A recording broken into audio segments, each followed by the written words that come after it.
सांगली जिल्हा पुरवठा विभाग आणि खेराडकर गॅस यांच्या चुकीच्या धोरणामुळे आणि विस्कळीत झालेल्या धोरणामुळे या ठिकाणी आपण पाहू शकता या ठिकाणी भली मोठी रांग या ठिकाणी सिलेंडरसाठी लागलेली आहे। घरगुती गॅस पुरवठा सुरळीत होत नसल्यामुळे या ठिकाणी भली मोठी अशी रांग लागलेली आहे। एकंदरीत पाहिलं तर खेराडकर गॅस यांच्या चुकीच्या आणि ढिसाळ नियोजनामुळे या ठिकाणी सगळीकडे सकाळपासून भर उन्हातसुद्धा अशाच पद्धतीची गॅस लाईन लागलेली आहे। टाकी घेऊन जाण्यासाठी आपल्याबरोबर काही इथे शुद्ध नागरिक आहेत, ते सुद्धा या ठिकाणी भर उन्हात उभा राहिलेले आहेत। एकंदरीत पाहिलं तर कशामुळं हे नागरिक उन्हात उभारलेत आपण जाऊया। तुमचं नाव सांगा, काय अडचण आहे? माझं नाव उदय ओंकार।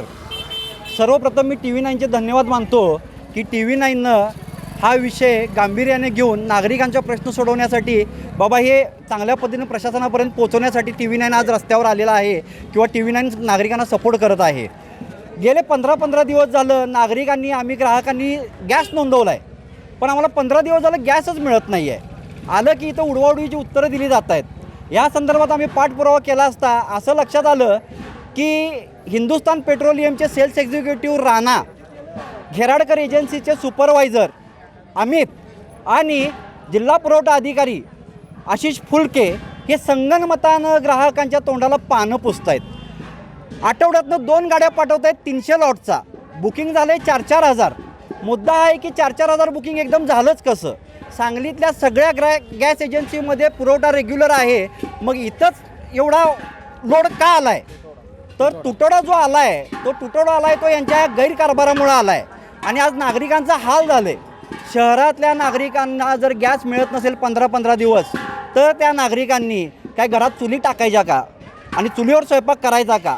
ही वस्तुस्थिती शहर लेवलला शक्य आहे काय? आज घरात नागरिक अक्षरशः उपाशीपोटी झोपायची वेळ आलेली आहे फक्त गॅस नाही म्हणून।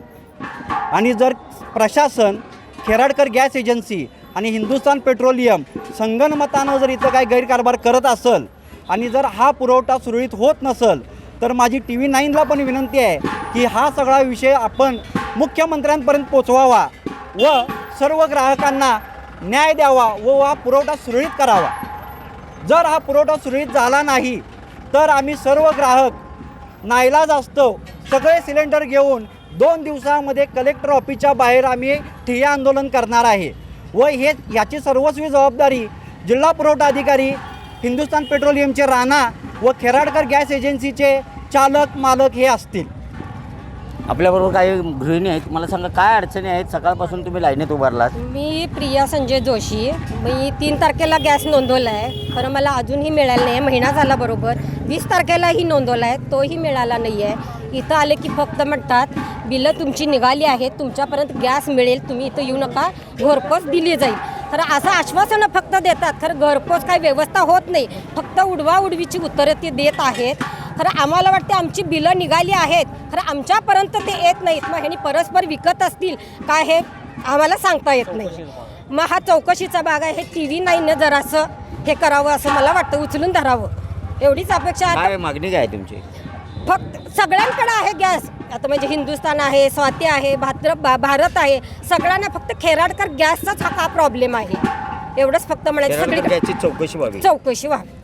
नक्कीच आपण पाहू शकता आणि काही नागरिक आहेत, नाव सांगा। मी श्रीनिवास रामकृष्ण चौधरी, मी पण या एजन्सीत सदस्य आहे।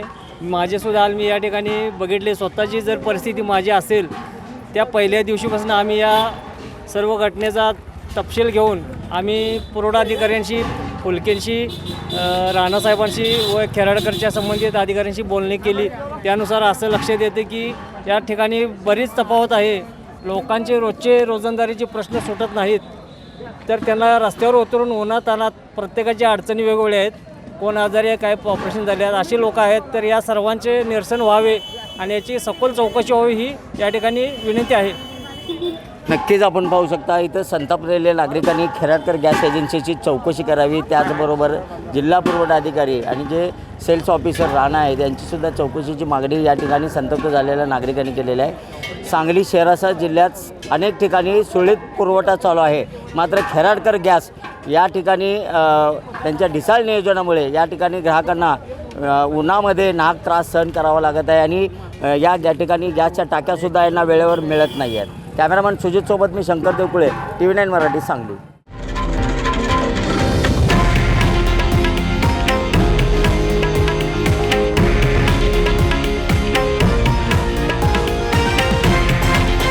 हे आहे देशातील नंबर 1 न्यूज नेटवर्क आणि आपण पाहत आहात TV9 मराठी, एकमेव.